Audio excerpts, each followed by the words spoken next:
വീഡിയോയിലേക്ക് എല്ലാ കൂട്ടുകാർക്കും സ്വാഗതം. നമ്മൾ നഴ്സറിയിൽ നിന്നും അല്ലാതെയൊക്കെ ഒരുപാട് ചെടികൾ വാങ്ങാറുണ്ട്. വാങ്ങുന്ന സമയത്ത് അതൊക്കെ വളരെ ഹെൽത്തി ആയിട്ട് നിൽക്കുന്നത് കാണാം. കുറച്ച് കഴിയുമ്പോഴത്തേക്കും അതൊക്കെ അഴുക്കായി പോകാറുണ്ട്. അപ്പോൾ അതിൻ്റെ മെയിൻ റീസൺ എന്ന് പറയുന്നത് നമ്മുടെ പോട്ടിംഗ് മിക്സ് തന്നെയാണ്. അപ്പോൾ ഇന്ന് നമ്മൾ നോക്കാൻ പോകുന്നത് എങ്ങനെ നല്ലൊരു പോട്ടിംഗ് മിക്സ് തയ്യാറാക്കാമെന്നുള്ളതാണ്. അപ്പോൾ ആരെങ്കിലും ചാനൽ സബ്സ്ക്രൈബ് ചെയ്യാതെ കാണുന്നുണ്ടെങ്കിൽ തീർച്ചയായിട്ടും സബ്സ്ക്രൈബ് ചെയ്യണേ. അതുപോലെ കമൻറ്റ്സ് ഇട്ടെങ്കിൽ മാത്രമേ നിങ്ങൾ ആരൊക്കെയാണ് സബ്സ്ക്രൈബ് ചെയ്തിരിക്കുന്നതെന്ന് എനിക്ക് അറിയാൻ പറ്റത്തുള്ളൂ. അപ്പോൾ ജസ്റ്റ് ഒരു ഹായ് എങ്കിലും ഇടാൻ ശ്രമിക്കണേ. സാധാരണ രീതിയിൽ പോട്ടിംഗ് മിക്സ് തയ്യാറാക്കുമ്പോൾ നമ്മൾ ആദ്യം എടുക്കേണ്ടത് മണ്ണാണ്. ഇപ്പം നമ്മുടെ സ്ഥലത്തിനനുസരിച്ച് മണ്ണ് പല രീതിയിലുള്ള മണ്ണുകളുണ്ട്. അപ്പോൾ നമ്മൾ ഒത്തിരി കല്ലും ഒക്കെ ഉണ്ടെങ്കിൽ അതൊക്കെ ഒന്ന് എടുത്ത് മാറ്റി കളയുന്നത് നല്ലതാണ്. ചെറിയ കല്ലുകളുണ്ടെങ്കിൽ അത് അങ്ങനെ തന്നെ ഇടുന്നതാണ് നല്ലത്. അപ്പോൾ അത് നമ്മുടെ കൂടുതൽ എയറേഷനൊക്കെ കിട്ടാൻ വേണ്ടിയിട്ട് വളരെ അത് സഹായിക്കും. ചെടികൾക്കനുസരിച്ച് പോട്ടിംഗ് മിക്സ് തയ്യാറാക്കാനായിട്ട് നോക്കണം. എന്ത് തന്നെ ആയാലും നമ്മളെപ്പോഴും പോട്ടിംഗ് മിക്സ് ചേർക്കേണ്ട കുറച്ച് കാര്യങ്ങളുണ്ട്. ആദ്യം നമ്മൾ മണ്ണെടുത്തു. അത് കഴിഞ്ഞിട്ട് നമുക്ക് എല്ലുപൊടി, വേപ്പിൻ പിണ്ണാക്ക്, ചാണകപ്പൊടി, ചകിരിച്ചോറ് ഇതെല്ലാം കൂടി ഇട്ട് മിക്സ് ചെയ്യണം. എല്ലുപൊടിയും വേപ്പിൻ പിണ്ണാക്കും ചെറിയ അളവിൽ മാത്രം മതി. ഇത് നമ്മൾ ഒരു 15 പോട്ട് നിറയ്ക്കാൻ വേണ്ടിയിട്ടുള്ള പോട്ടിംഗ് മിക്സാണ് നമ്മൾ ചെയ്യുന്നത്.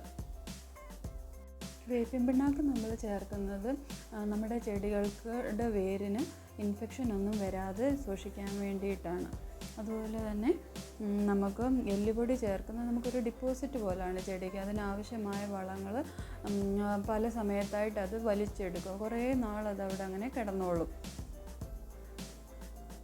ഓരോ പോട്ടിലും നമ്മൾ കരിയില നിറച്ചിട്ടാണ് നമ്മൾ ഈ പോട്ടിംഗ് മിക്സ് ഇടുന്നത്. പോട്ടിംഗ് മിക്സ് വേണമെങ്കിൽ നമുക്ക് ഈ കരിയില ഇതിനകത്ത് മിക്സ് ചെയ്ത് വേണമെങ്കിലും നമുക്ക് ഇടാവുന്നതാണ്. മണ്ണിൻ്റെ സ്വഭാവം അനുസരിച്ച് വേണം നമ്മൾ ചകിരിച്ചോറ് ചേർക്കാനായിട്ട്. ഇപ്പോൾ ഹാർഡായിട്ടുള്ള മണ്ണാണെങ്കിൽ നമ്മൾ കൂടുതൽ ചകിരിച്ചോറ് ചേർക്കണം. മണലൊക്കെ കൂടുതലെങ്കിൽ കുറച്ച് മാത്രം ചകിരിച്ചോറ് ചേർത്താൽ മതി.